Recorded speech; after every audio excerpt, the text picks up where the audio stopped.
IFM News. IFM News. IFM News. Lokal.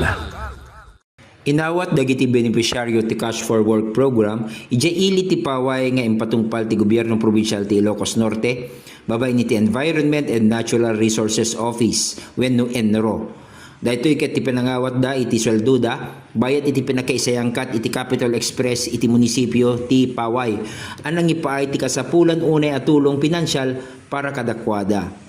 Bayat ti panagbigbigda kadigiti napateg a kontribusyon da iti panagsalaknib iti aglawlaw. Panakapapintas ti lugar tapno may panakkel kadagiti turista nagpasyar iti Paway ken panagduras ti komunidad kas maysa nga tourist destination iti probinsya. Para iti IFM News, Idol Glenn Batuyong, Tatak, IFM. IFM News. IFM News. IFM News. Lokal.